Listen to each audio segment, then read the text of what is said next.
Hello, and welcome to episode 217 of the Unauthorized History of the Pacific War podcast. My name is Seth Paradon, historian and deputy director of the Mississippi Armed Forces Museum here at Camp Shelby. And with me, as always, is my esteemed co-host, retired Navy Captain Bill Tody, former skipper of the fast attack submarine USS Indianapolis, Commodore of Submarine Squadron 3 in Pearl Harbor, and many other assignments. How are you this morning, Bill?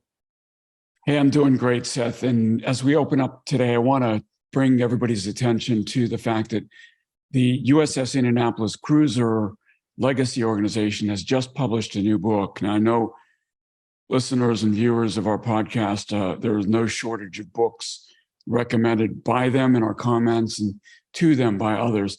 But this is a brand new book. It focuses on the African-American crew on the World War II cruiser USS Indianapolis. The title of the book is Heroes in the Shadows, and the subtitle is The Untold Story of the African-American Sailors Aboard USS Indianapolis. Now, there are 28 African-American sailors on the cruiser when it was sunk. Not one survived. Let me say that again.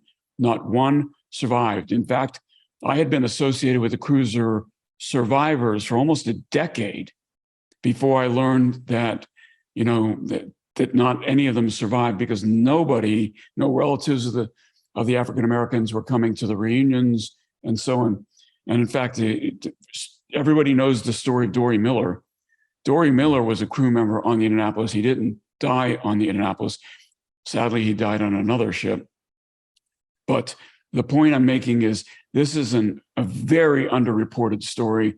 The African American experience in World War II. This is a really important book, and I encourage everybody to read it. We're going to include the link to where you can buy it in the notes for this episode, but I want to encourage everybody to pick up a copy. I think you'll find it very fascinating. Yep, outstanding. And books are always a good thing, and new books exploring familiar topics are always fascinating. So this is definitely one to be acquired if you have not done so just yet. Before we get started, as I'm been doing here the last few episodes, I do want to make the plea to like and subscribe to our YouTube channel. Don't just watch the videos, but like them and subscribe to our channel, as it helps other people find our show and gets our information out to the masses. So we would greatly appreciate that. So we're going to get to our episode today right now. So as we have seen in the last several episodes, as the campaign ashore on New Georgia has dragged on and on and on, the Allies slugging it out and trudging up New Georgia, the waters offshore were just as busy.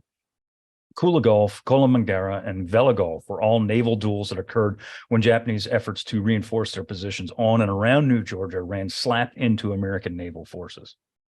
The mishaps at Kula Gulf and Kolomangara forced the U.S. Navy to utilize their ever-growing fleet of destroyers because of the lack of cruisers available and the close confines of the waters. As we enter October 1943, the naval situation is relatively unchanged since Vella Gulf. American destroyers prowl the waters in the Solomons, making almost nightly runs up through the slot to intercept incoming Japanese troop convoys. Sometimes the DDs are successful, other times they come up empty-handed. Allied troops, specifically soldiers of the Army's 35th Regimental Combat Team, later relieved by New Zealanders of the 3rd Division, slugged it out against Japanese entrenched on the jungle island of Vella LaVella, following the decision to bypass the Japanese stronghold of Kolomangara. From August 15th through October 6th, Allied troops numbering some 9,000 plus fought a frustrating fight against a vastly inferior enemy numbering just over 1,000. The Japanese, for their part, elected to withdraw their men on the island and place them at the site of the next major land struggle, that, of course, being Bougainville. While the land campaign on Vella LaVella was a slow trudge, the waters offshore, just like at New Georgia in the past and Bougainville in the future, were very, very active. There's a lot of little destroyer, and I say little, but they're little compared to, Savo Island. But I mean, there's a lot of destroyer actions in and around the waters of the Solomons, and we've covered a great many of them so far, but there's still two that are kind of hanging out in the wind that, as we're starting to progress up through and we're getting closer to Bougainville and then of course later, Tarawa and places like that, we kind of want to wrap these guys up. So Bill, The Allies landed troops at Vella LaVella following the decision to bypass Colombangara. And this is part of that island hopping campaign that we've talked about that, Nimitz followed in the Central Pacific Drive, and MacArthur also followed, obviously, here in the Southwest Pacific. So, with New Georgia wrapping up, Munda Field in Allied hands, the decision to bypass Colombangara was wise, because we've talked about this in several episodes. The Japanese were piling people here, weren't they? They sure were. It was, some estimates said that there were between 13 and 20,000 men ashore on Colombangara, and they were all itching to fight. As you said, Seth, earlier, there was 9,000 Americans fighting just over 1,000 Japanese on Vella LaVella. If that's, how the tenacity of the Japanese with 1,000 people, imagine what the fight was going to be like with 20,000 ashore on Colombangara. So the island hopping campaign here in particular made sense. And surprising to me that MacArthur, agreed to it rather than trying to engage in a slugfest here. Now, he did agree to it in conference with Halsey, and it might have been that Halsey was trying to pitch reality to him. We didn't have the amphibious forces. We didn't have the ground troops. We didn't have anywhere near enough to battle a 20,000 man force here. So there was really no decision to be made in skipping over Colombangara. I think, Seth, is that right? No, I completely agree. And when your intel is estimating between 13 and 20,000 people, it's very clear that they don't know exactly how many people are there. So there could be 30,000 people there for all they know, And there's a lot of cats that are potentially on Colombangara. And as we've seen in past episodes, Japanese are funneling people in there all the time because they assume that to be the next step. And, this is the fundamental basis for the island hopping campaign. It's like, oh, we know there's a bunch of people there. At least we think there's a bunch of people there. Well, let's just jump over this and let them wither on the vine. That is exactly what they're doing here. And to Mac's credit, whether it was him or Halsey who, pushed the envelope, regardless of this, it's MacArthur's decision here at this point. And Mac's like, we're not going to do this. Let's just jump over it. And he does make a good decision there because, to sacrifice American lives for something, if you pull it up on the map there, it's not necessarily a vital island to have, especially when you look at where we're going here. Now, and if we do an overview of the general area again, here's my fancy new mouse. Guadalcanal's down here, and we've already talked at length about Savo, Tulagi, and all of the different campaigns that have gone in here, Cape Esperance. And of course, we've got New Georgia here. We talked at length about Rendova Island here, where we did build a pretty good base. We're going to talk about PT boats operating out of Rendova a little later in this episode. But New Georgia is here, and we talked about the fact that the Rendova to New Georgia and Buna, these are areas that are basically within artillery range of each other. These are very small distances here between these areas. Now, Colombangara is this round island here. We talked last time earlier about a lot of activity that went in this channel here, where, there's a lot of activity here. And we had PBYs rescuing troops wounded troops in contact here because they were the only things that could get inside these reefs that are all over the place here. Across from Colombangara. So a lot of Japanese forces here. And of course, Vella LaVella, the subject of today's conversation, is here. So 1,000 Japanese against 9,000 Americans. We're struggling to do it. And the Japanese decide they're going to exfil their 1,000 troops here off of Vella LaVella to reinforce Bougainville. And we do have an episode coming up to talk about Empress Augusta Bay and Bougainville that we recorded with Drachenfels. So all the Drac fans are going to be really happy with that. So this is the area that we're talking about today. And up further north, if I could set the stage, we've got Cape St. George. And of course, further north from that is Rabaul and it's northwest. And so this is a very, very active, there's Rabaul right here, very active area. And that's what we want to make sure everybody understands, the geometry and geography of all the activities that's going to take place. So once we made the decision to bypass Kolombangara, Vella LaVella was the next place, as we talked about in the intro. The Japanese were fully aware that the defense of the island for Vella LaVella was relatively hopeless. There was no real need for the Japanese to maintain a position on that island because they knew that or at least they assumed that the next major landing spot for the Allies going up the Solomon's chain was going to be Bougainville. It was, it's a large, large island. So they knew that, you know what, we don't need this place. We're going to need every man we can get to hold Bougainville. So let's get the people out of there and get them ashore where we need them. Evacuation of their forces, or whatever they could get out in reality, was an operation that the Japanese would definitely undertake. Now, they've proven that they would do this before on Guadalcanal. Granted, admittedly, they waited too damn long. But regardless of this, they did evacuate as many people as they could off of Guadalcanal back in January, February 43. They're going to try and do the exact same thing here. But as opposed to Guadalcanal, where there are tens of thousands of people, there's only a few hundred here on Vella LaVella that they want to get out.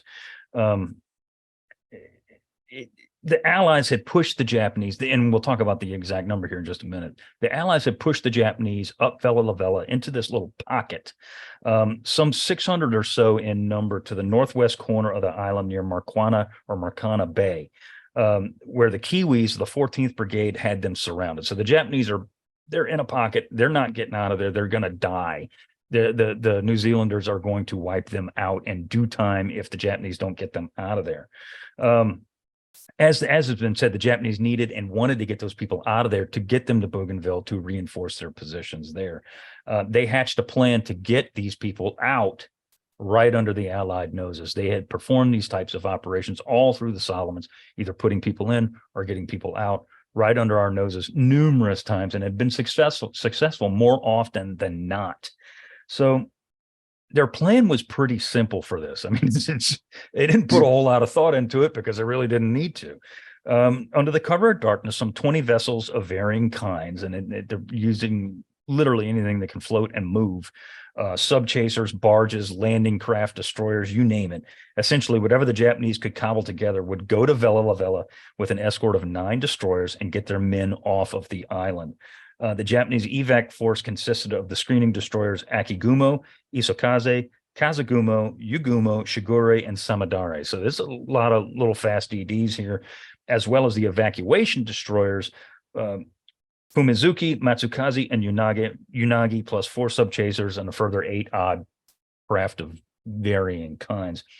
All of these craft are going to be under the command of Admiral Matsuji Ijuin. He is a guy that we've never talked about before. And as you'll see, he's really only talked about here. Now, much like every other thing, every other naval event that occurs here in the Solomon Islands, Bill, they're shoving off a Rabaul because that's the main base. What are the Japanese doing? How do they get down there? How do we find them out? What's going on here? The Japanese leave Rabaul, on schedule pretty much, right? Mm-hmm, that's right. And by the way, folks, if you're looking for this Marcana Bay on a modern map like Google Maps, you're not going to find it. I had to go back to World War II map to figure out where Marcana Bay is.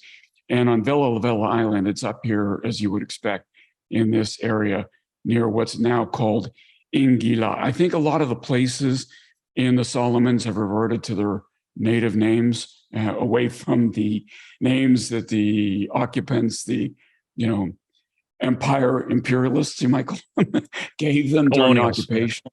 Colonials, yeah. Thank you. And so it's up here. So yeah, the Japanese are coming down with their escorts on the 6th, ignoring basically any of the Allied aerial recon, which of course is, since we've manned or we've built out the base on New Georgia here. Remember Munda and the big base we started occupying? Well within air cover for Munda, for Henderson Field, and other places around here. In fact, I think the Black Sheep Squadron is already in Munda at this point, flying out of there.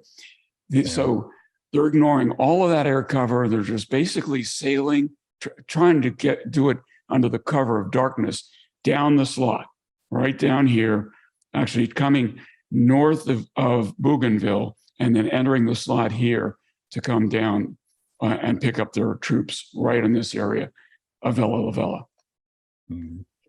On the 6th, he entered the slot about 1653. Now he had been spotted, he being Ijuin, he had been spotted by aerial recon several times, actually. So we knew he was coming. He didn't care. He was under orders to get over there, get those people off that island, and get them the hell out of there as fast as he could, regardless of what may or may not happen. Once he entered the slot, Ijuin detaches three destroyer escorts to accompany Shigure and Samadare towards Marcana Bay. This is the bay that no longer exists, well, at least under that name that Bill was talking about just a minute ago. The Japanese force, as I said, had been detected all day, really, by aerial recon. So it was a known thing that the Japanese were entering the area.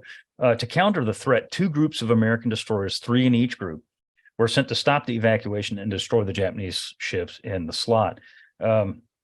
Another guy we have not talked about before, Admiral Theodore Wilkinson, he's commanding the Allied amphibious forces in this region. He issues the command, issuing it to the 6 destroyers in his force. However, 3 of them were already on convoy duty. They were further south than the initial 3, and we'll get to the ship's names here in just a minute. So it was initially a problem of sending 6 destroyers into the area to intercept the incoming Japanese, because it was a known thing that 3 of them would probably get there significantly earlier than the other 3. So for a chance, or for a while, there's a very strong chance that there's only going to be 3 American destroyers out there and not 6. But we'll get to that in a second. The 3 destroyers on convoy duty. Oh, go ahead. Yes. Sorry to interrupt, Seth, but before we move on, I found this map on a New Zealand website. Again, it wasn't easy to find. Over here, you could see how in particular, the New Zealand troops were moving from point to point on Vella LaVella. You couldn't bushwhack through this dense jungle, but they basically hopped on barges and landing craft around the island to try to envelop the Japanese troops that were up here, and you can see Marcana Bay.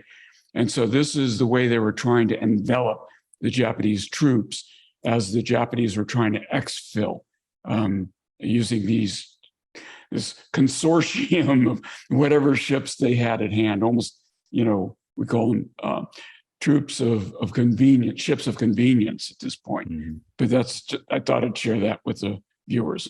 Go ahead. That's a lot. Well, that's important, because people are going to wonder why 9,000 guys couldn't knock out 1,000 guys in a span of 2 months. Look at that island. Look at the topography on that island. That is not an easy hump. Getting through that area. That is not an easy walk at all. And the whole point that they're doing successive amphibious landings tells you all you need to know about the topography of that island and how they had to actually capture it and why it took so damn long to do it. The 3 destroyers that were on convoy duty are under the command of a guy named Captain Harold Larson.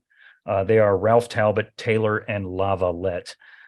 These 3 destroyers are part of Desron 21, which was a well-known destroyer squadron in the Solomons area, and really for the whole war, but especially the Solomons area. Ralph Talbot, Taylor, and La Valette broke from their convoy escort duty and made speed towards the area, the best speed possible, expecting to arrive around 23:30. The other 3 American destroyers that are closer to the area and receive direct orders to proceed to the area are under the command of a guy named Captain Frank Walker, and they consisted of the USS O'Bannon, the Chevalier, and the Selfridge. These are all Fletcher-class destroyers. O'Bannon, of course, is one of the more famous destroyers of World War II. Admiral Wilkinson, who was fully aware of Ijuin's strength of 9 destroyers, because they had been, as I said, spotted by aerial recon numerous times during the day. So it was, if you go back to some of the other episodes, Bill, and even some of the things we're going to cover later on today, sometimes the aerial recon is like way off. There's a battleship here or a recruit, when there was nothing in the area. This time it's dead on, so that he was well aware that there were 9 Japanese destroyers heading to this area, where he's sending 6, potentially that only 3 will arrive in time. And he gives Walker the option. He says, look, if you want to wait, it might be wise to wait for the other 3, so at least you have 6, because there are 9 Japanese destroyers coming to this party, so you might want to hang out and wait a minute and get your other 3 in there, and then go in there as a squadron of 6. Walker does not wait at all, though, does he? He does not. And, you got to wonder what goes through his mind at this point, because 3 against 9 is just overwhelming. Now, he hopes he's going to have the element of surprise. He thinks he knows where the enemy is. And as we've talked about in previous episodes, we have severely, wrong word, we have wonderfully, incredibly refined the engagement tactics we use for destroyers. So if he gets the element of surprise and gets a jump on him, he can disable enough of these ships that by the time the second group of 3 destroyers arrive, we can do some real damage. At least that's what he's thinking.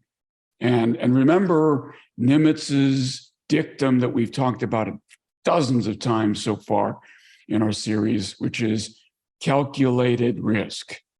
I wonder if that was going through his mind as he's going through this, because it's certainly risk. The question is, calculated risk, can you inflict enough damage on the enemy that it's worth taking the chance? I can't imagine that Nimitz would have agreed with engaging, because again, he wasn't trying to rescue New Zealand troops in contact at this point. He's really just trying to prevent the evacuation of Japanese ground forces on Vella LaVella. And so this isn't like trying to get in there and duke it out to resupply starving Marines on Guadalcanal. I almost feel, again, it is unfair for me to judge somebody like this. It almost feels to me like this is a bit of glory seeking. If he succeeds, he's going to be a legend. If he fails, nobody could blame him, because it was 9 against 3. And so let's see how it turns out, Seth. So you mentioned he thought he had the element of surprise. However, or at least let me rephrase it, he assumed that he would have the element of surprise. However, we have aerial snoopers out looking for the Japanese, of course, which we find them numerous times. We said this. The Japanese also have aerial snoopers out too, looking for our people, and they do indeed find Walker's 3 ships. And Walker keeps darting in and out of rain squalls, and he's aware too. Like, he knows the Japanese are there; they see them, but they're staying out of range, out of anti-aircraft range. He can't get to the Japanese to shoot them down, but these guys keep hanging with him. Every time he pops out of that rain squall or a rain squall, bam, the Japanese are right there. So, I mean, they're following him the whole way there. As it gets dark, he thinks he may be able to lose the Japanese aerial snooper, but Japanese aerial snooper keeps dropping flares. They drop float lights. So, I mean, it's abundantly clear. That's number one. It's abundantly clear that the Japanese have found Walker and they are tracking him. So more than likely, Ijuin is receiving orders that are receiving warnings that there is an American force inbound. Right. Yeah. And of course, Ijuin has to assume that he doesn't know the precise number of ships that are inbound, that the airplanes have seen some, but there's probably more out there. And so he's got to be a little bit cautious in that regard. But he's got a mission and he's going to execute the mission. So 2230, the Walker and his 3 ships were a scant 10 miles from Arcana Bay, which we already talked about, when a minute later, the TVS opened up and stated that Selfridge had spotted 2 targets on radar 10 miles west. The 2 targets had broken into 2 separate groups, heading westward at a speed of 30 knots. So these people are going someplace fast. They're transiting. They're not necessarily preparing to engage. Now, Walker, to his credit, charged towards the Japanese force, despite being outnumbered more than 2-1. It was almost 3-1 at this point. So, that's kind of the scene as the engagement begins, Seth. So Walker knows that he's got Larson's people behind him. And as we said earlier, he was warned, hey, you might want to wait.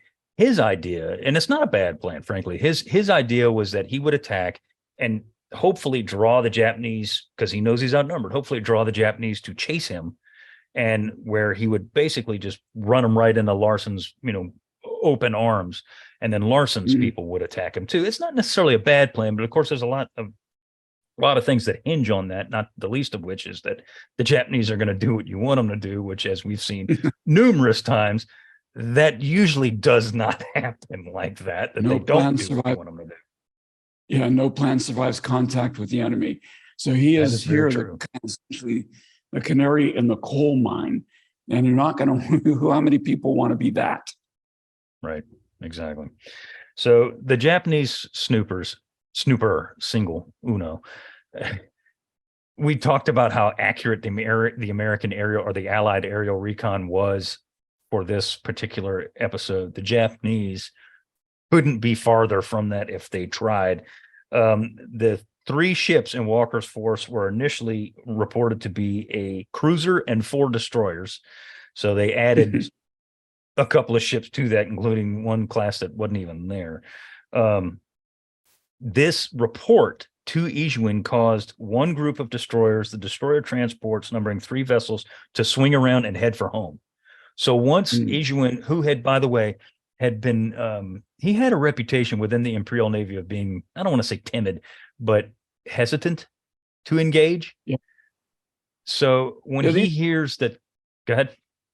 No, I was going to say is these 3 that headed home weren't basically were fighting DDs, destroyers that were on the American side. They were what we would have called APDs, which is destroyer transports. They were there to pick up the ground troops, and if they were at the bottom of the ocean, obviously they couldn't pick up the ground troops, and if that was their mission, then surviving, was an important aspect of that mission, so they could rescue the soldiers who were on Vella LaVella. So I don't fault them to swing around. They head for home. Remember, home here is Rabaul. It's only a little bit further away, so not a big deal.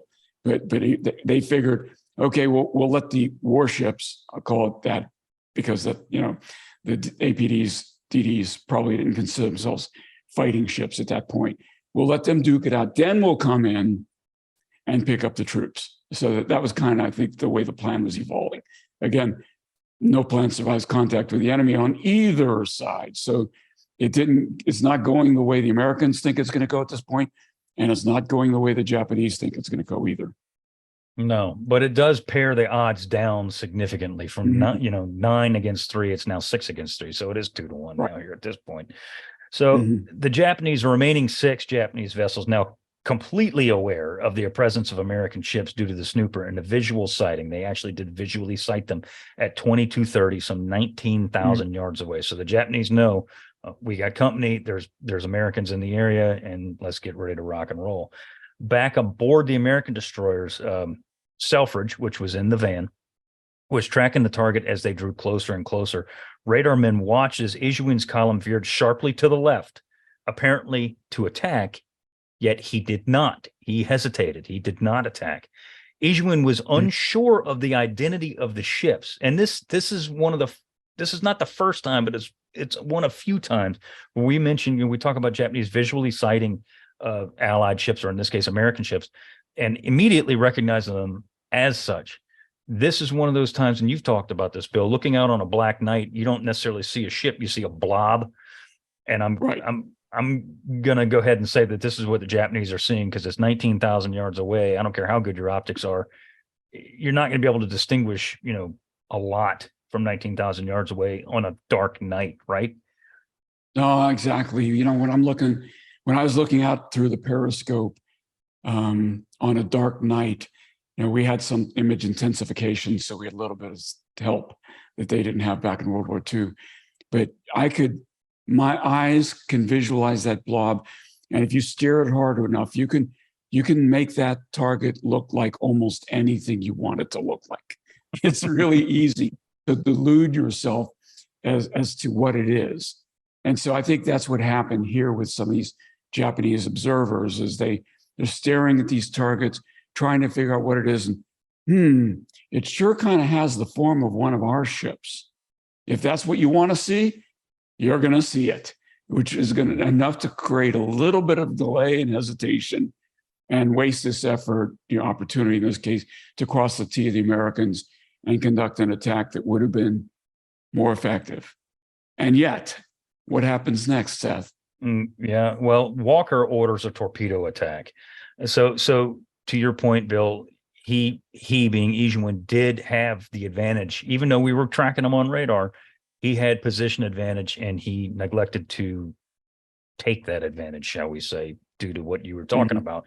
Couldn't properly identify the vessels. Regardless of this, the Americans know that these ships are Japanese. So Walker orders a torpedo attack, which launched 14 torpedoes at the Japanese, then swung his ships around and opened fire with his main batteries. This is the same exact tactic, or very, very similar tactic, I should say, that was used at Vella Gulf with great success by Fred Moosbrugger. Once the gunfire erupted, the Japanese destroyer Yagumo turned in and charged the American column. So now the Americans unleashed their gunfire. The Japanese know, okay, those are not Japanese ships out there. Those are most certainly American ships. Yagumo does not waste any time. She charges in the American column from 3,300 yards away. As she does so, she fires 8 long lance torpedoes and opens fire on the Americans. As she charges, she, as we've seen numerous times, generally the first ship to open fire becomes a beacon for every other ship in that force, radar or not. And that is exactly what happens here to Yagumo. She is smothered by 5-inch gunfire. She is ablaze from stem to stern, and she sucks up at least 1 American torpedo. As we said earlier in the Vella Gulf episode, our torpedoes are actually starting to work.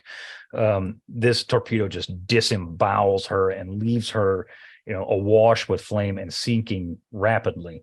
The remaining 5 Japanese destroyers turn away, apparently now feeling that escape was their better option. As they do so, though, they come under fire from Selfridge that fires on Shiguri and Samadare. Selfridge exposes her broadside to unleash every 5-inch gun on her to these Japanese.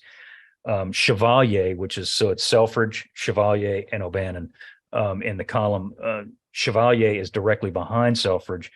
She goes and turns to do the exact same thing. She turns to unleash her main battery, all turrets on her deck at the Japanese. And when she does, what happens, Bill? Yeah, the great thing about turning broadside is you uncover all of your guns and you can engage with all of your guns. The downside of turning broadside is you make yourself a broader target for those incoming torpedoes, right? And so what happens? Well, one of Yagumo's torpedoes hits her near her forward magazine.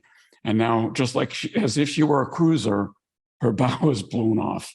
As far aft as the bridge, actually, right? So Chevalier was running at flying speed when this happens. And just like happened with the Indianapolis in 1945, when you're running really fast and your bow's blown off, it pushes a lot of water into your ship, right? The engines are forcing that water into your ship.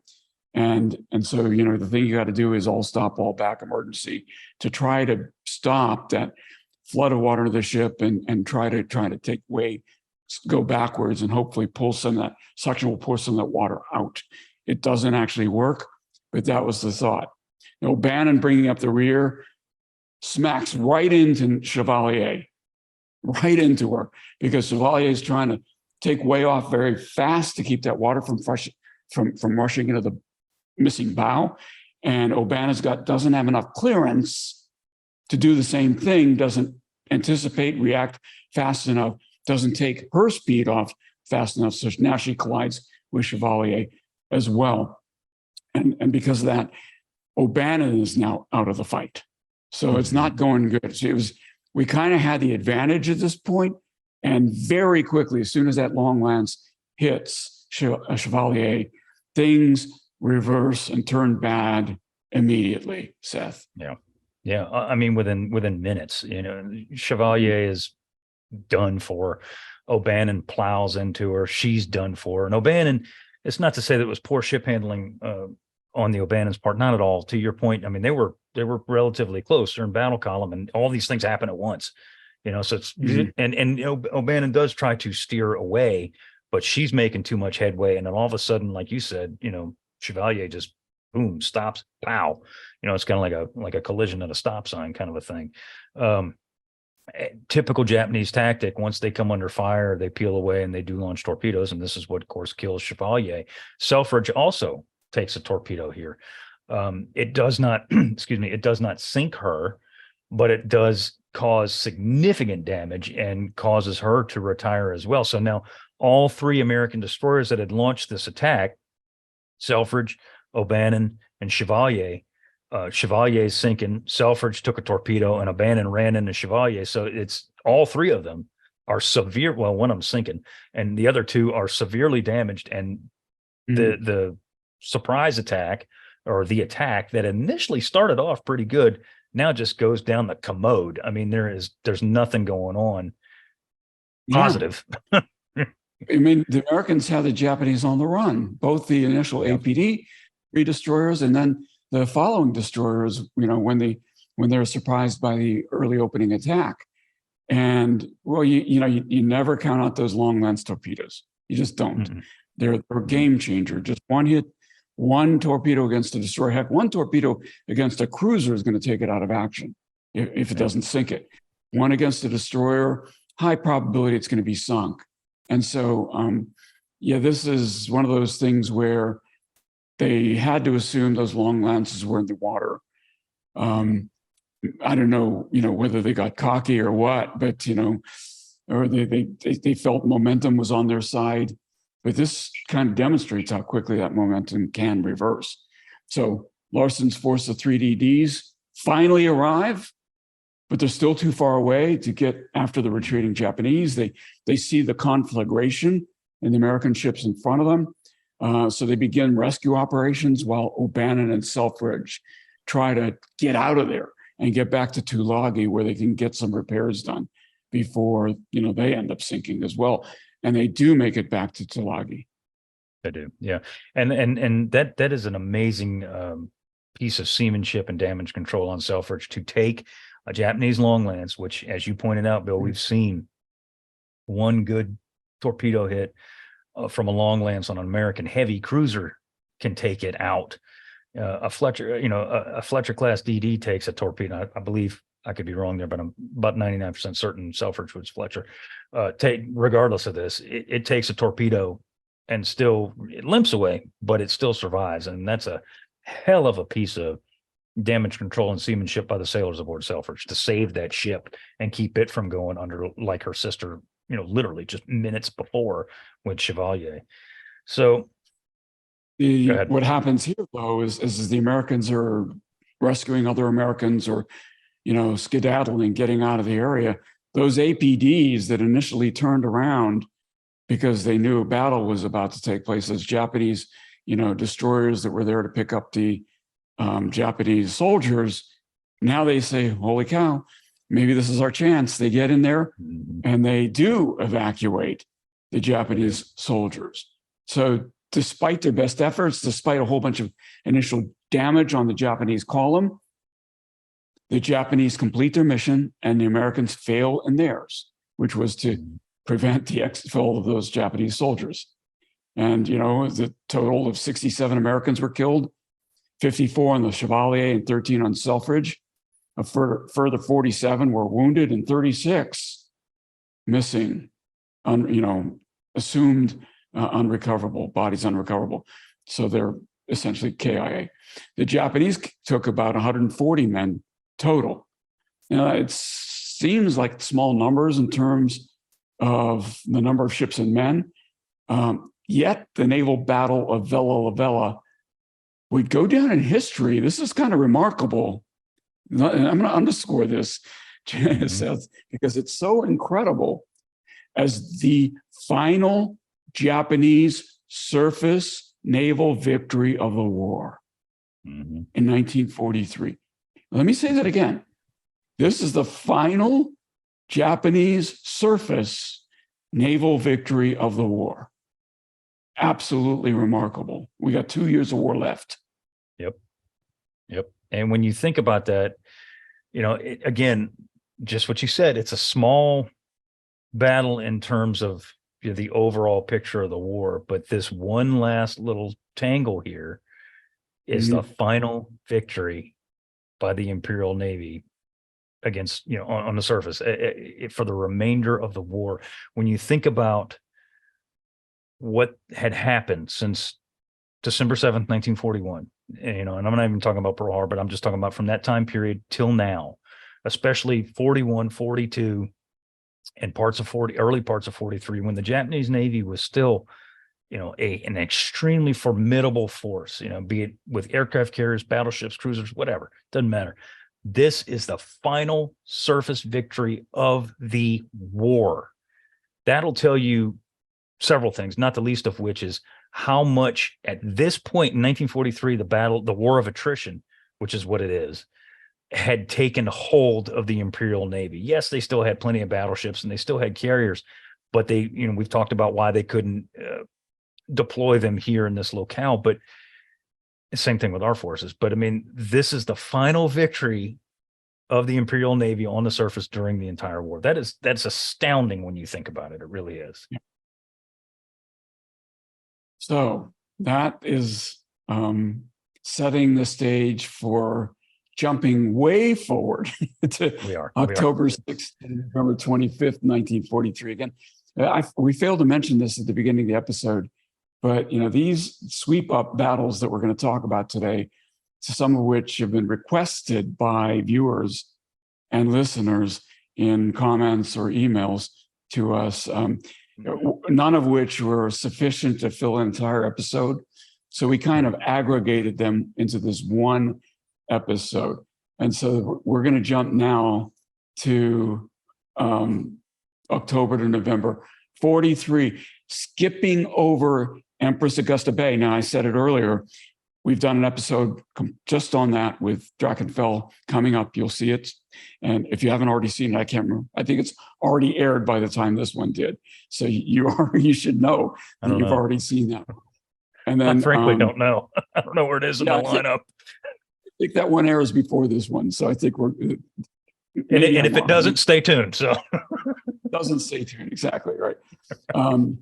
But here we go. We're gonna do some time traveling. To give a bit of background. At this point, November 25th to around November 25th, the Americans have landed Marines from the 3rd Marine Division on Bougainville. Of course, that is here. Okay. On November 1st, and we're going to cover Bougainville as well, right? Now, believing that the American landings on Cape Torquino, which is right here on the western coast of Empress Augusta Bay. Now, believing that those American landings were a ruse, the Japanese withheld men from a counterattack and instead reinforced Buka up here because they believed that that was the real target.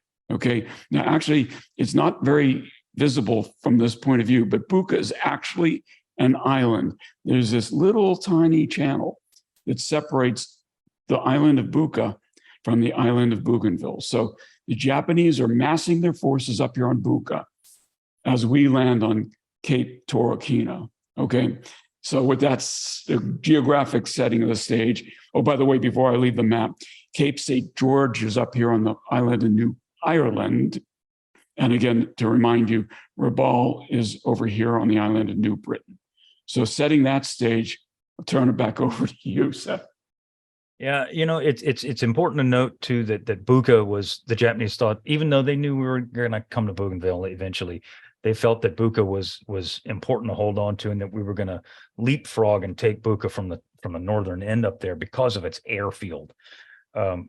Everything in the Solomon Islands revolves around airfields, as we have seen. The Japanese were aware of this, so they massed all those people there. And to what Bill was saying, we're going to do an episode or maybe two. It just depends how long it takes us to get through Bougainville, because there's a lot of stuff that goes on there, a lot of combat on Bougainville.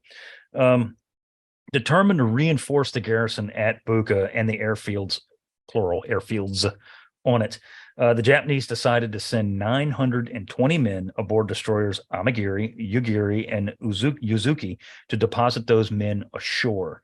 Those 3 Japanese destroyers were to be escorted by 2 destroyer escorts, Onami and Makanami. And let me rephrase that. I said destroyer escorts. I'm not meaning the destroyer escort class like we had here, or a classification of ship. These destroyers were escorting the other destroyers. Allied aerial reconnaissance had recently flown over Rabal's Simpson Harbor and spotted several Japanese destroyers new to the arena, tied up in the harbor. And of course, aerial recon, you see a mass of ships down there, but after a while, you start to recognize which ship, or at least you think, which ship is which ship and what class is different and everything. So they recognize it. Allied aerial intelligence people are looking at these images and they realize, oh, there's new ships here who have not arrived, who just recently arrived to the party. So something more than likely is going to come up. The Allied aerial intelligence had deduced that the Japanese destroyers were there to do 2 things. 1, either transport people or evacuate them. Of course, it's going to be transport people. And 2, tangle with American destroyers that were now prowling the area. We had cruisers, heavy cruisers, light cruisers, that, as we've seen, had been whittled down. A lot of the newer cruisers that you're going to see later on in the war for the Americans have not entered the party yet. So again, to reinforce this is a destroyer war down here right now. These are the main surface duels. The MPTs are the main surface duelers that we're utilizing at this time in the war. Of course, the Japanese were correct in assuming, or the Allies were correct in assuming that the Japanese were going to reinforce their positions. It was confirmed when on November 24th, Japanese convoy containing the aforementioned destroyers that were spotted by aerial recon were spotted heading southwards. They're heading southwards towards the area. Halsey receives this information, as he rightfully should, regarding the Japanese troop convoy, and decided that his destroyers in the area, specifically those of Desron 23, under the command of one Captain Arleigh Burke specifically, would be able to make an intercept on the night of 25 November. Burke's ships consisted of Charles Osborne, Claxton, and Dyson. The other 2 destroyers under the command of Bernard Austin were Converse and Spence. And I love this, Bill, and I'll let you read this one because this is just great. Halsey, in his typical no-nonsense style, sends an order to Arleigh Burke, and what does it read? Well, he addresses him by his call sign, which was 31 knot, right? And so he says, 31 knot Burke, get this. Put your squadron athwart the Bougainville evacuation line about 35 miles west of Bouga. If no enemy contacts by early morning, come south to refuel, same place. If enemy contacted, you know what to do. Halsey. I mean, bam, straight to the point.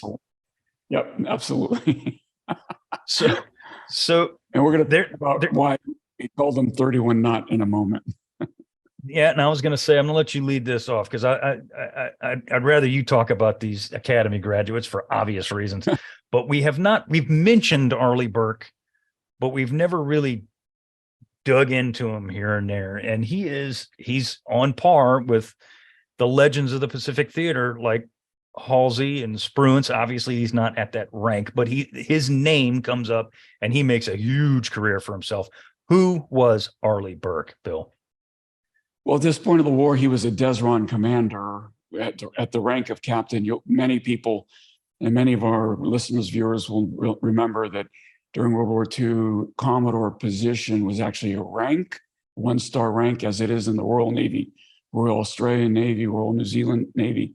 Well, in the United States Navy, it was a 1-star rank as well. So when you called somebody Commodore, it was usually because they had a 1-star rank. In this case, he was a captain, squadron commander, but Arleigh Burke was born in 1901 in Colorado. He was one of 6 children, like me.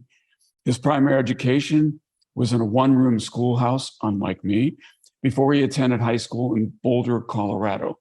He soon decided that farming, which is what his family historically had done, was not to his liking. So he sought and received an appointment to my alma mater.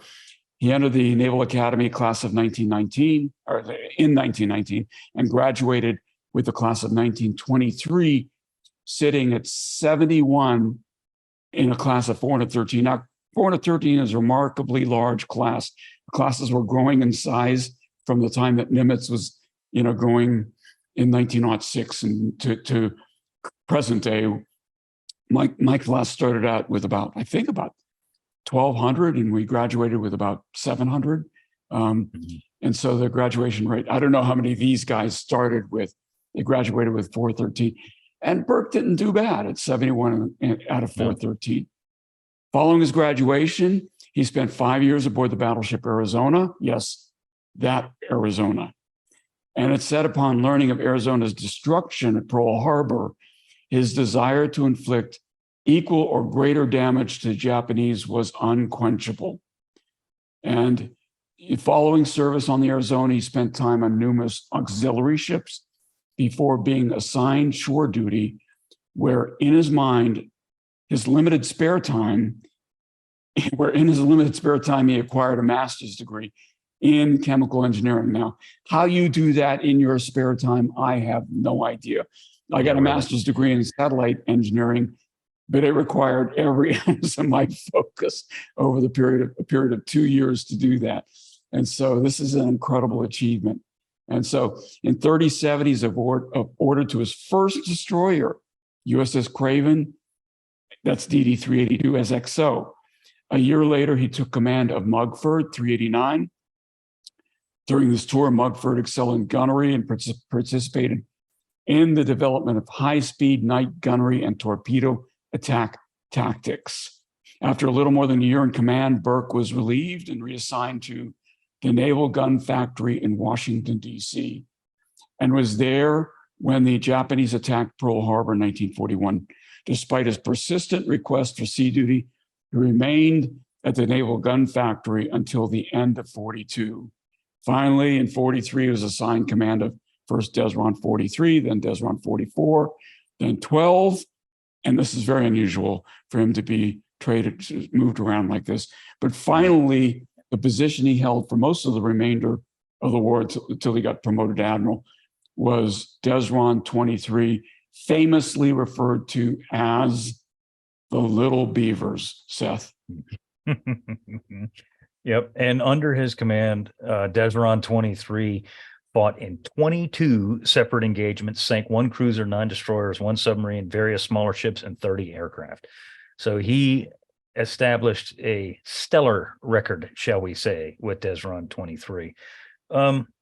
We talked about Fred Moosebrugger an episode or two ago when we were talking about Vella Gulf, and that he was one of also these maverick destroyer commanders who desperately sought to get his ships detached from the cruisers and battleships and things like that, and so the destroyers could do what the destroyers were built to do, which was attack. Burke was even more of a maverick in those terms. Moosebrugger was under Burke's purview, shall we say, and Burke was the guy that really, really hammered these tactics in here, not just to Moosebrugger, but to other people too. He was the one that was really an advocate, more so than really anybody else, except for maybe Admiral William Halsey, who was also an old destroyer man. He developed tactics for American destroyers to fight alone, to be untethered from the big ships, as we said, so they could go out there and do what they needed to do what they were built to do. His standing orders were always, quote, destroyers to attack on enemy contact without orders, in caps. This is not my wording, but his. From the task force commanders, unquote. So in other words, when the destroyers make contact with the enemy, you just go in there and do your thing and let us know what happens after you do your thing. This was reinforced at Blackett Strait, which is an event that we have not talked about, and we'll kind of mention it here and there. But when Burke's ship was the first ship that made radar contact on the enemy, and Burke himself actually hesitated to fire. The resulting battle was a U.S. victory, but Burke was so unhappy with himself that he, at that moment from then on, he's like, God dang it, no matter what happens, whatever destroyer makes contact, you just go. You just go. Because he hesitated just long enough to not have a successful torpedo attack at Blackett Strait, and he beat himself up over that until this event right here.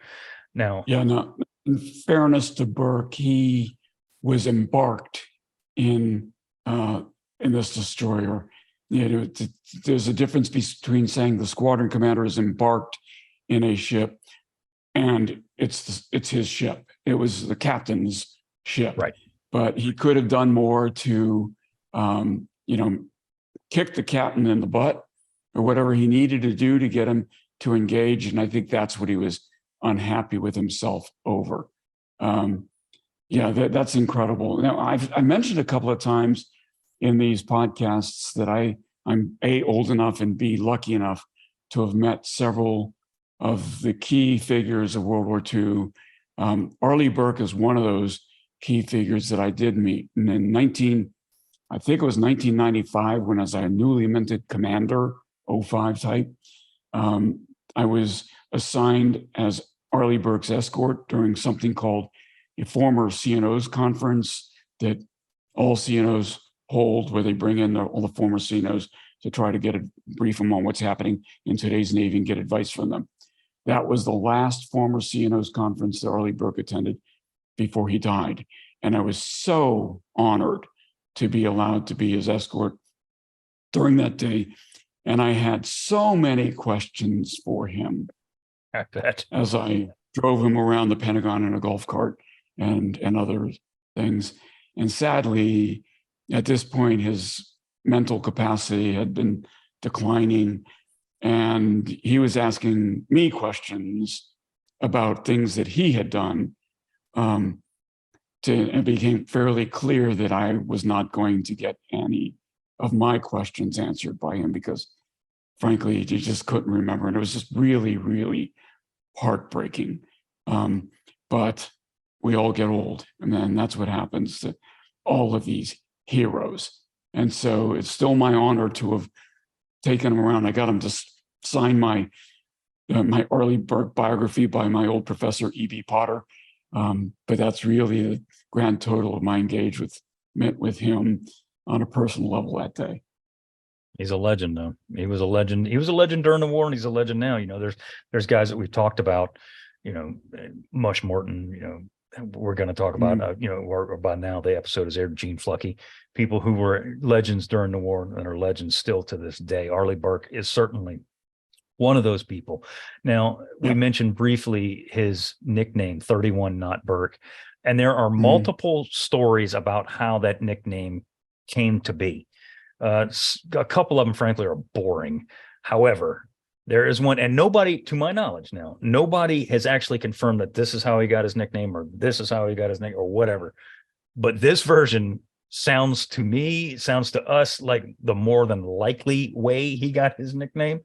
So at some point after Blackett Strait, Burke mistakenly led his squadron into a Japanese mined area. Realizing his mistake pretty quickly, he extricated himself very fast, to say the least. Word reached Admiral William Halsey that Burke had blindly reported. He would have had to report the location of the minefield. And he probably said, hey, I stupidly, or he wouldn't have used the word stupidly, but he would have conveyed that expression, ran into a minefield in this location. At which point Halsey said, what the heck were you doing in a minefield? And what was his response? About 31 knots. Don't answer the question they're asking, answer the question you want to answer. So that's right. He understood that back in 1943. Absolutely. That sharp wit right there, buddy. Yep. So let's it's bad to be in a minefield. It's even worse to be doing 31 knots in a minefield because you can't. You're not going to be able to react in time if you do see a mine. So let's get to this Battle of Cape St. George here. Sure. By 1730, on November 24th, Burke had completed refueling and was plowing his way north at flank speed, 31 knots. Halsey had issued orders to station several PT boats, and we're going to talk more about PTs here in just a minute, 9 to be exact, near Buka Passage to intercept the Japanese should Burke miss them. And if you look at the map, Buka Passage is a fairly, it's a wide hole. So if the Japanese, it's between Mapri and Buka here. So yeah, it's a lot of water there. Yeah, it is. And it's very feasible that the Japanese could indeed slide right by him without him ever seeing him. So the PTs are stationed out in that general vicinity, excuse me, to catch anything that Burke may miss. And the PTs do indeed make contact. Stand by. Close to midnight, 3 of the PTs made radar contact. Now, not all PTs had radar, but some did. Made radar contact on vessels inbound, believing the ships to be friendlies, even though they're coming from the opposite direction. The PTs sought cover inshore and proceeded to let the ships, now identified as 2 destroyers, pass. Now, these clearly are not Arleigh Burke's ships.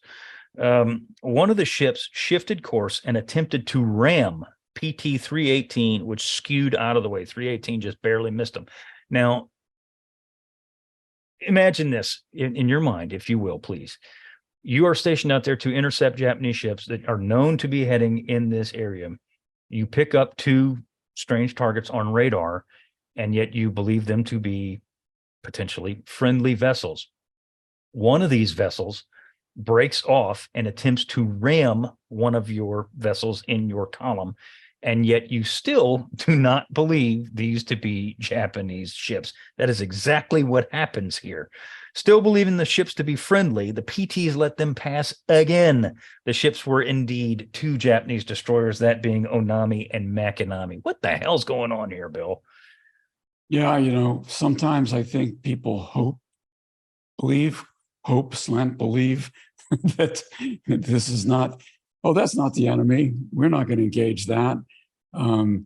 That's pretty sad because there was nobody else near. The PT skippers knew the disposition of forces at this point, and these are, I'm sure, questions were asked.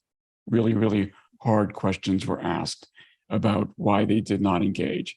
In any case, 0141 Burke's ships picked up the leading 2 destroyers on radar 11 miles east of their position, and the ships detected were again Onami and Makinami, screening for the transport DDs following behind.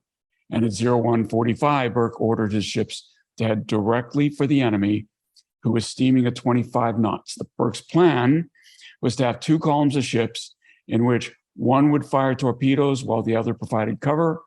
Then the one providing cover would launch torpedoes while the first column covered it. Remember, destroyers generally in those days had these quintuple 5 torpedo launchers, and they would be loaded with 5. They'd basically shoot all 5. Remember those 3 destroyers in the last battle we talked about shot 14, not 15. That means one probably didn't launch.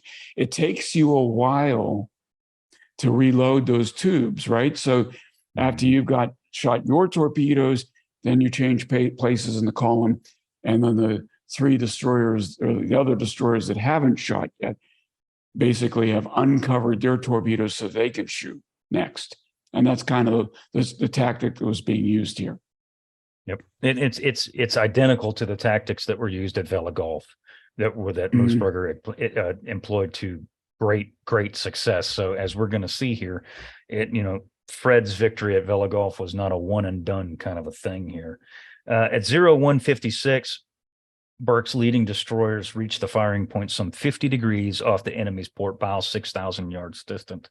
On his order, the destroyers launched 15 torpedoes and turned 90 degrees away from their targets to avoid any enemy fish that may be inbound.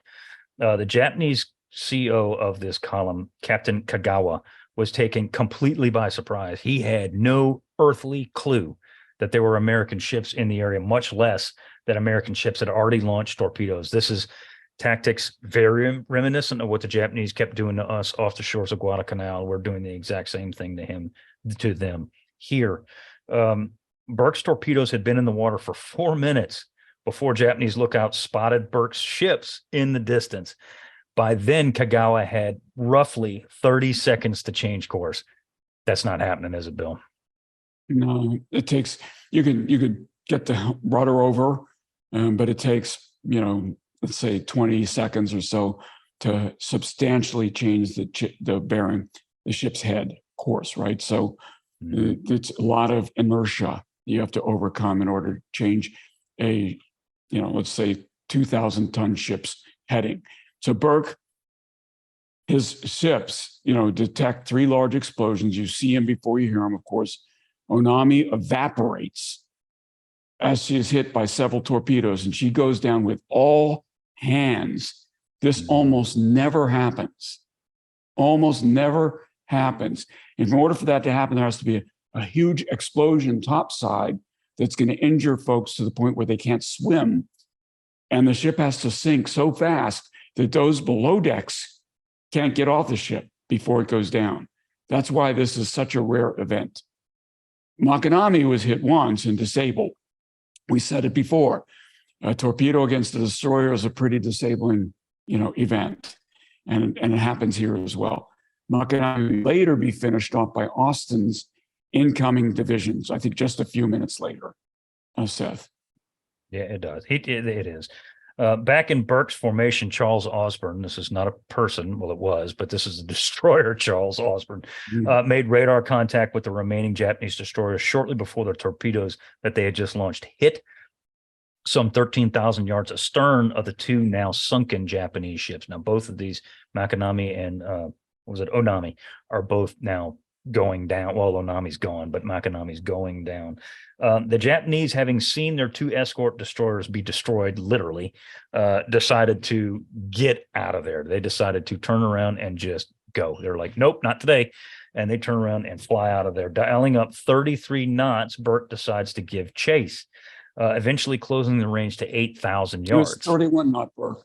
How's he doing 33 knots if he is 31 knot Burke? Must have gotten out to oars, man. I don't know. It's going downhill. Give me warp 7. Yeah. Yeah, really. By 02:15, on a hunch, and this is Burke just being situationally aware here, on a hunch, he decides to zig his formation. He does so for what, Bill, like a minute and a half or something like that, and then zag back to his original course, just thinking, they may have launched torpedoes. As he zags back onto his original course, he sees explosions in his wake. So they hit shallow shoals, basically. Yeah. Missed his ships, but hit shoals. And so this hunch really paid off. You have to ask yourself, what would I do if I were him? Fire and skedaddle as I'm skedaddling. Yeah. And so, he was right. Yeah. That's just absolute situational awareness and just knowing your enemy's tactics too. And that's huge, is that Burke was keenly aware of what the Japanese typically did, especially if they turned and ran, which they had done here. Still chasing the Japanese, Burke opened fire at 02:22 with just his forward main battery because he was not giving them chase. He didn't want to turn an exposed broadside and waste that time and give up that distance. He opens fire with his main battery just from his 2 forward turrets on these Fletcher-class destroyers. At that point, a gunfight breaks out in which the Japanese never hit the Americans, but the Americans are hitting the Japanese. This is radar-controlled gunfire at its finest. The destroyers, the American destroyers, are pouring fire into the Japanese. The Yaguri, which is one of the Japanese that had become the main target of Burke's column, eventually does succumb to American gunfire and does sink. Giving chase to the 2 remaining destroyers, Burke's not giving up. He's kind of like a dog chasing after a squirrel. He's got this thing in his sights and he wants it. He quickly realizes at this point that the Japanese are just going to outrun him, and Japanese destroyers were faster than American destroyers by several knots. And these guys, the Japanese, clearly had opened up the throttles wide and they are running. And the Americans just aren't going to catch them. And Burke realizes this. So he realizes that the chase has now become fruitless. And he decides to break contact and turn around and go back to doing what he's supposed to do. Bill, it's a short engagement. It's just like the naval battle of Vella LaVella that we just talked about.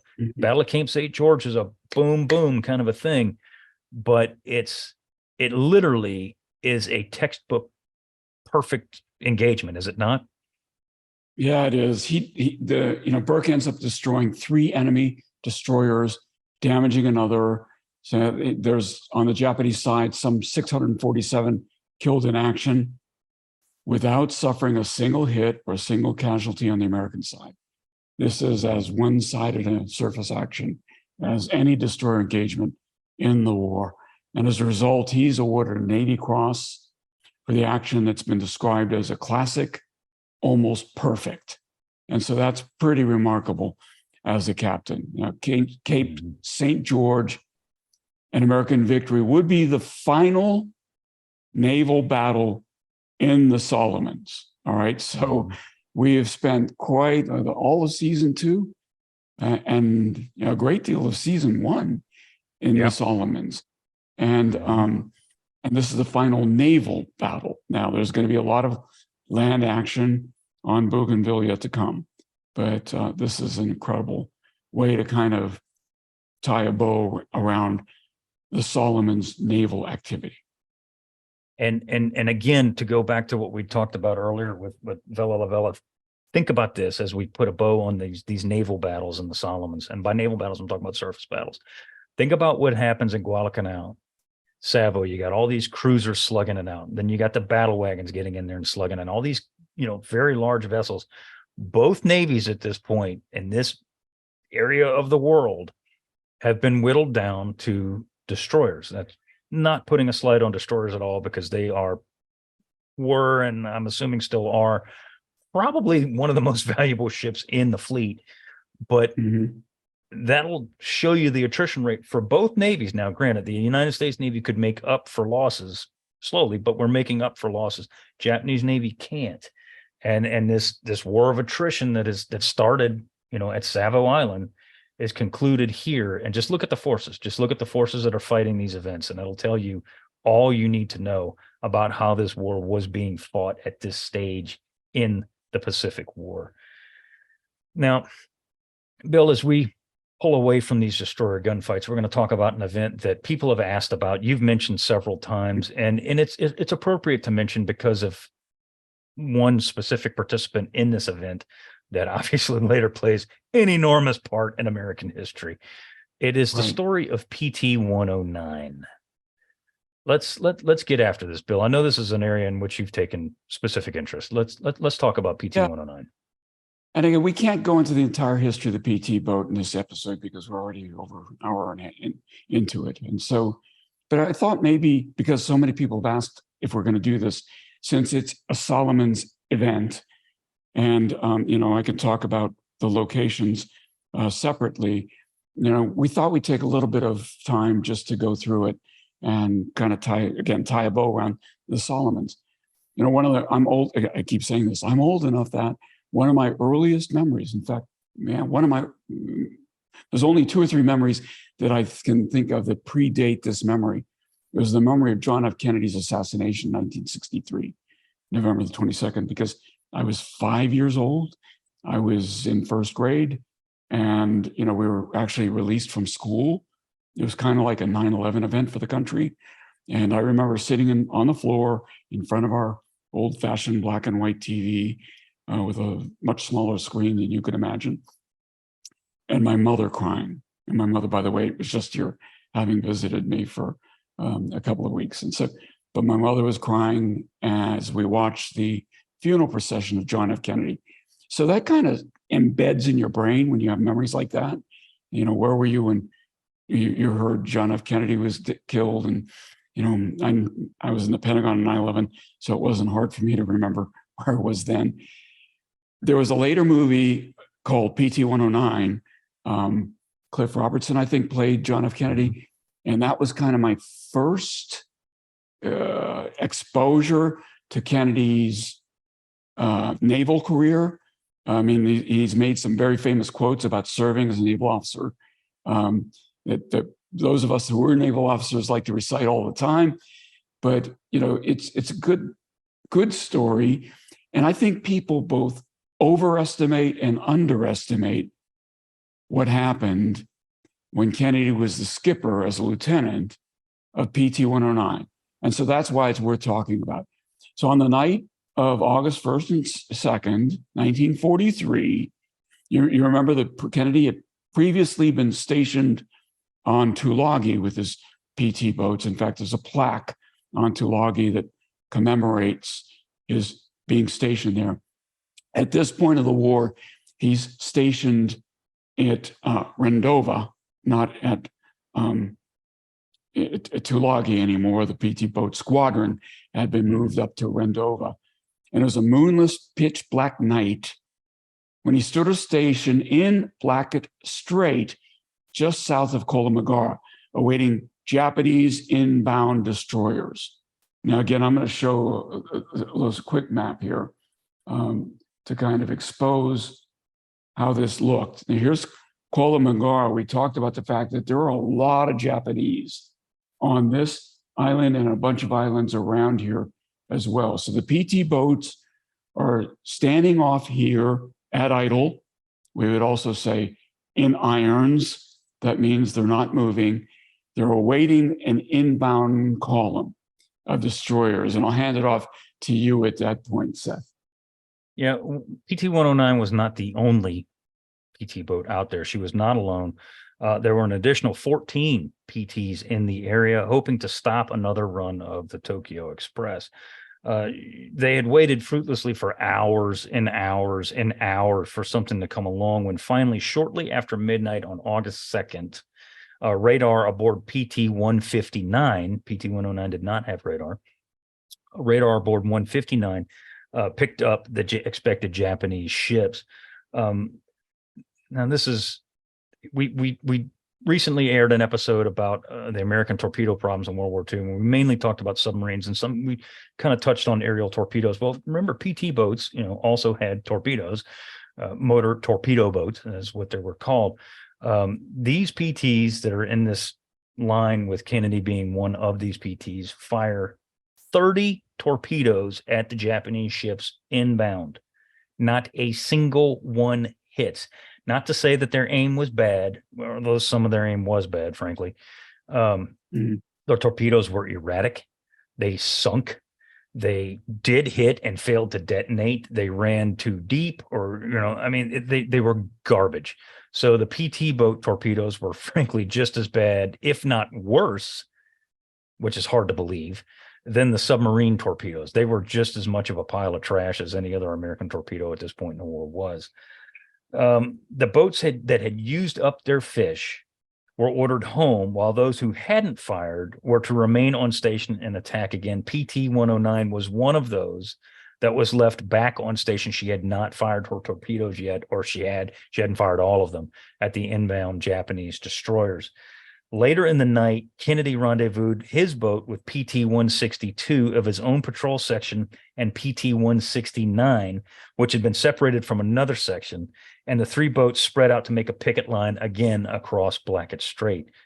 At 0230, again, keep in mind, PT-109 does not have radar, Kennedy noticed a shape looming out of the darkness 300 yards off PT-109 starboard bow. 300 yards is not very far when you're in a PT boat at idle, just sitting there, number one, and this thing that's coming at you is making, between 25 and 30 knots.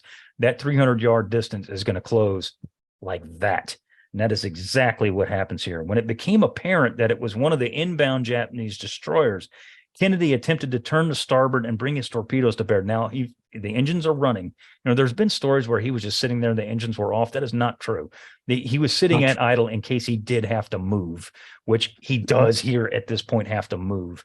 But he sees them, frankly, he just sees them too damn late. He sees them too late. The Japanese are moving too fast, and he just can't get out of the way. He does fire it up, or I say fire it up. It is already running. He does proceed to try and move and swing his boat to starboard. He doesn't make the turn in time. Even though the PTs were fast and maneuverable, that distance closed just too damn fast. Yeah, he gunned it, right? But I talked about inertia earlier and how, these are big boats. I mean, they're not ship size, but they're big boats. And even if you gun it, twin engines, it takes 20, 30 seconds to get up significant speed. And so a destroyer later identified as the Amagiri, the escort ship of the Empress, struck 109 just forward of the forward starboard torpedo tube, which essentially just rips away the starboard aft side of the boat. And less than a minute had passed since the ship was first sighted, and the impact tosses Kennedy around the cockpit, and his radioman, Johnny McGuire, is actually thrown out of it. Most of the crewmen were knocked or fell out of the water. The one crewman below decks, Engineer Patrick McMahon, was badly burned by exploding fuel. From the wreckage of the boat, because it sinks immediately, Kennedy orders the men with him, Edgar Maurer, Johnny McGuire, to identify the location of the shipmates, screaming. It's so dark. Remember, they couldn't see the destroyer coming at them. So how can they see each other in the water? The two ensigns, Leonard Tom, George Ross, and another sailor named Gerald Zinser and Raymond Albert were able to swim back around on their own and try to collect everybody, account for everybody. Kennedy swam out to McMahon and a guy by the name of Charles Harris and, try to assemble everybody at the still floating bow of PT 109 and basically said, everybody hang onto the bow. Let's figure out who's missing. And it turns out two of them were never found. So towing the incapacitated McMahon by a life vest, Kennedy returns to the boat, alternatively cajoling and berating the hurt and exhausted Harris, who followed behind to get them back to the bow of the boat. Meanwhile, Tom pulls in William Johnston, who was debilitated by the gasoline he accidentally swallowed when he went into the water and the heavy fumes that lay on the water. Finally, Raymond Starkey swam from where he'd been flung by the shock. So now again, the boat is struck here. They all kind of assemble at the boat's bow. The stern sinks, it's got the engines in it. And they're floating around the hulk. And as the boat begins to drift. Go ahead and pick it up there, Seth. So two men were never found, as Bill had said before. They were Harold Marney and Andrew Jackson Kirksey. It is assumed that they were more than likely killed when the destroyer, cut PT-109 essentially in half. And more than likely, those guys never even knew what hit them. All the men that are in the water now are exhausted, and the sinking occurs. Wham! I mean, they're hit, and this thing goes down, and they're in the water. But it takes them a while to congregate. It doesn't happen immediately. As Bill said, it's a pitch black night, moonless night. There were hardly any stars out. I mean, it was just darker than all get out. So it's taken these guys a while to, get together. After they do, after they do get together, Kennedy decides, we got to get out of here. They start moving away from the area, don't they, Bill? Yeah, they do. And it's actually the next day when they decide, this boat, the bow that we're hanging on to, just kind of hovering, it's drifting a little bit, but it's not going to take us where we need to go. They see a small island over here. He didn't know the name of it. Some people today call this Kennedy Island now, but he sees this small island right here. And he says, you know what, we're going to try to make it to this island. So that's a 3-mile swim. They didn't know that at the time, right? When you're in the water, your head is at basically right above the surface. Now they were at battle stations, general quarters. So they're wearing their life jackets when they went into the water, but their head's still just a foot above the water. You see an island, there's no way for you to tell how far away it is.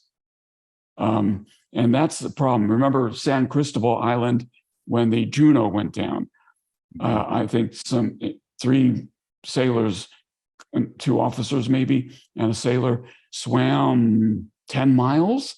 It was a long way to San Cristobal Island earlier in 1942 when the Juno went down. And I guarantee you, if they had known the island was as far away as it really was, they probably wouldn't have attempted it. But now you've got these guys with Kennedy, leading them, saying, hey, look, our best chance is to make it to that island and see what we could find there and pray to God that it's not controlled by the Japanese. So that's what they do. And the island is actually called Plum Pudding Island, very difficult to find on the map. So they help each other swim. Kennedy famously pulls the burned McMahon, who can't swim. He's got a strap from the life jacket, and he holds that in his teeth and does, breast stroke or something like that, or side stroke, and swimming for what seems like an eternity. They finally reach this plum pudding island that's right here. And I keep hitting clicking the clicker and going ahead. But that's what they basically get. They make it to 3 miles to Plum Pudding Island on the 3rd of August. And that is an incrediable feat when you think about it. Just let's pause on this for just 1 second. First of all, Kennedy was a strong swimmer, like very strong swimmer. He was on the Harvard swim team. He was very physically fit at this point in his life. He's physically capable of doing this. But just think about what Bill just said. He's swimming 3 miles. His ship just got sunk, so he's hurt. He's swimming 3 miles by towing a guy in his friggin' teeth. That is serious. That is, whether you agree with his man's politics or the way he conducted his presidency or not, there is no questioning his A, heroism here, and his B, devotion to his men here. I mean, that is serious stuff. Serious stuff.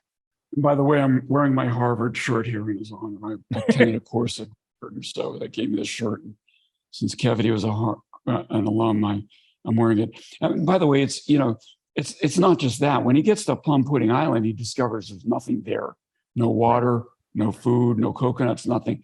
So he keeps swimming out into this channel and hoping a PT boat will come by. And, he and actually Ensign George Ross, his swim buddy, as you might call it. And the two of them swim out and they find, this is not going to happen. We need to find another place. And so when they give up on that, what they end up doing is swimming down to this island. In fact, they gather everybody together, the entire crew, and they swim down to this island on the 4th of August called Olasana Island. Again, Kennedy's towing, the sailor with the life jacket strap in his teeth. And it's about only about 1.5 miles. Now, I've swum a mile and a half by myself in the past, and that's hard enough. Doing in a life jacket, there's pros and cons. It's easier to float, but it creates more drag, and it's more physically exhausting when you're in the life jacket than when you're not. So this 1.5 miles has got to be a lot of effort. But he gets the entire crew onto Olasana Island, again, hoping that there's something there that they can use to survive. And in fact, he does find coconuts on Olasana Island. But he does again say, there's no natives, there's no way to communicate. So the next day, on the 5th of August, just he and Ross, the two of them, because he's thinking, we may have to swim to a bunch of these islands. Why don't we leave the majority of the crew here, and then we'll go out and recon these islands. They swim to an island called Nauru Island here which is only a mile from Olasana Island. So he and Ross kind of camp out here for a while on Olasana Island. Good news is he finds coconuts. He finds some abandoned Japanese supplies. So they can, and there's just basically, they're drinking coconut water to hydrate and eating the coconut, meat to get some nourishment, like the sailors are doing on Olasana Island. And he's also, 2 natives show up on Nauru Island as well, which now he's starting to think, okay, maybe these guys know where to deliver a message. So he scratches out a message with his knife on this coconut husk. He's got nothing to write with. And in fact, I think, Seth, you'll probably show a photo of that coconut husk. It now exists in the Kennedy Presidential Library.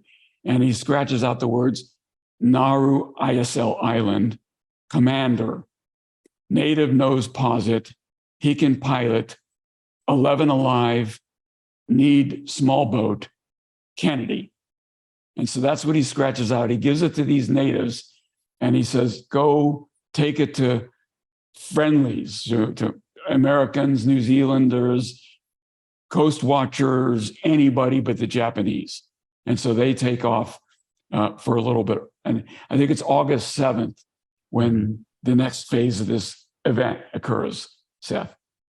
Yeah, the natives, thank God, are helpful and they're friendly, obviously. And a note on that coconut husk, I don't know who did it, but somebody encased this thing in like resin or something, and it lived on Kennedy's desk in the Oval Office. And that's the one that's in his library today. So that very coconut husk, which is pretty damn cool in my opinion.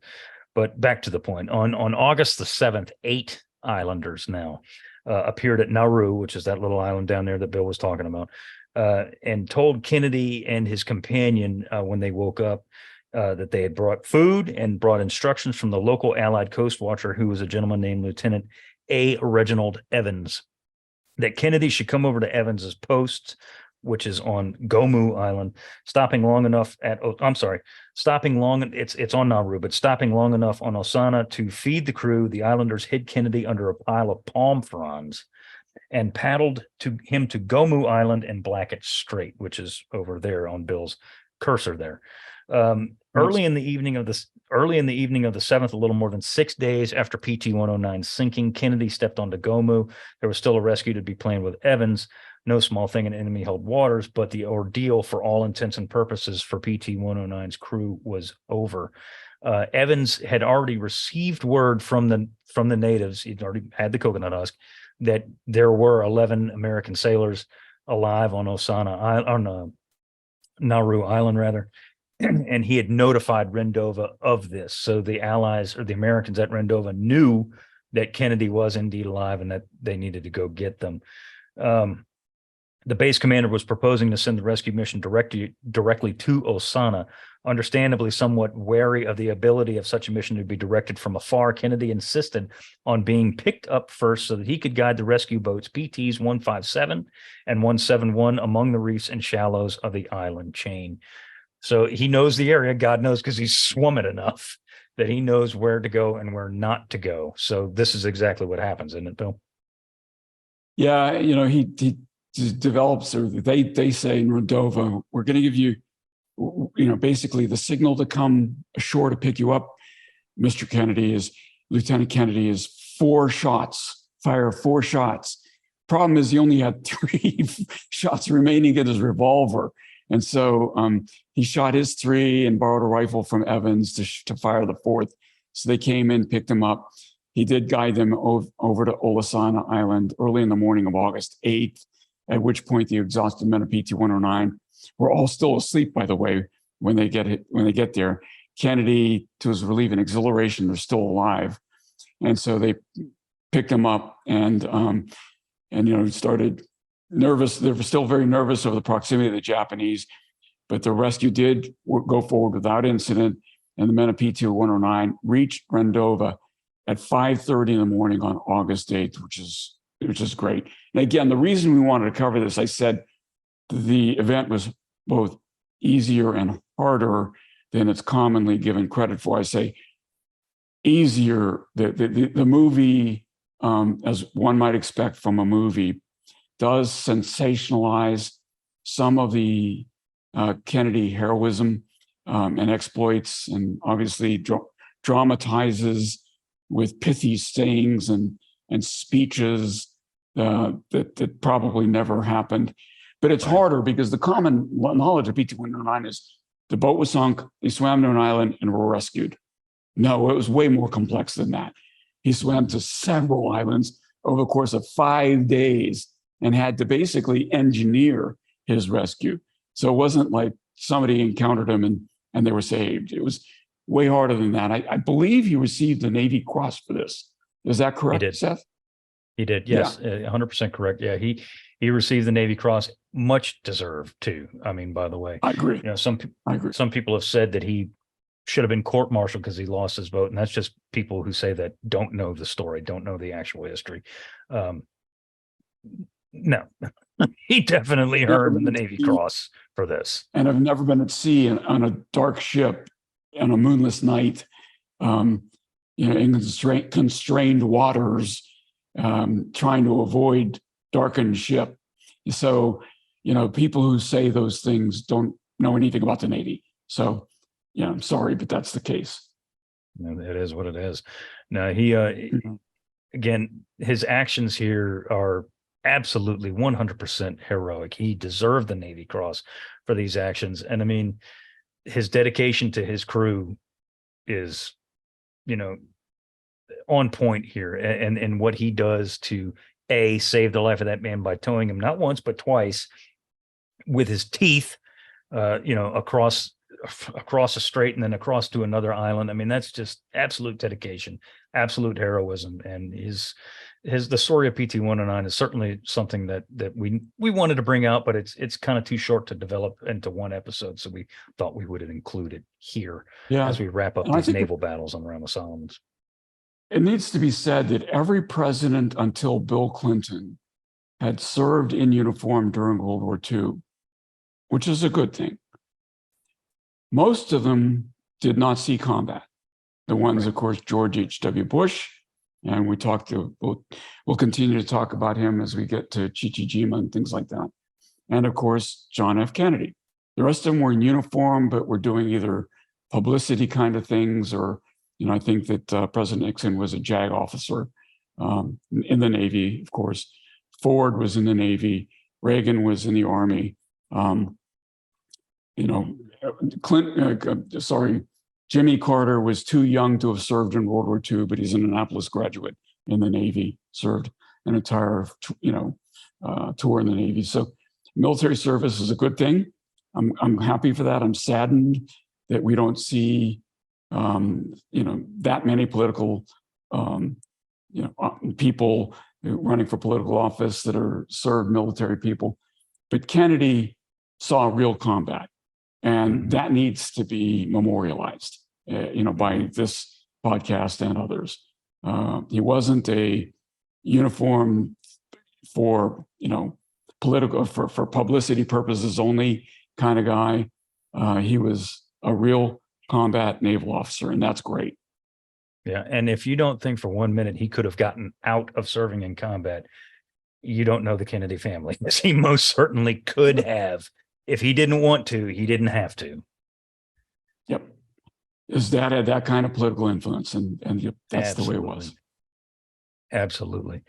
Well, Bill, we've talked a lot about a lot of different, we ping-ponged around in this episode, which we generally don't do, but there was a lot of kind of loose ends that we wanted to tie up as we move on further into this Southwest Pacific action area, Bougainville, and we're going to talk about the carrier raids on truck and different things like that as we go forward with the rest of the story into 1943. But we felt like, none of these episodes none of these episodes. None of these engagements were long enough for an entire episode, so we thought we'd combine them here, much like we did with Colin Mangara and Bella Gulf. So hope you guys enjoyed this kind of roundup, if you will. Bill, is there anything else you want to add to this one? No, I think we went long enough, Seth. Yeah, I think we're good. So with that, we want to thank you very much for listening in on our conversation. Please subscribe to the Unauthorized History of Pacific War podcast wherever you receive your podcast. Give us a rating and review. We do appreciate it. Also, if you want to see the video version of this and any of our other episodes, please tune in, like, and subscribe to our YouTube channel called the Unauthorized History of the Pacific War Podcast. If you have a question, send us an email at unauthorizedpacificpodcast@gmail.com. Once again, my name is Seth Perrin, and I want to say thank you very much. Bill. I'm Bill Tody. See you again next week.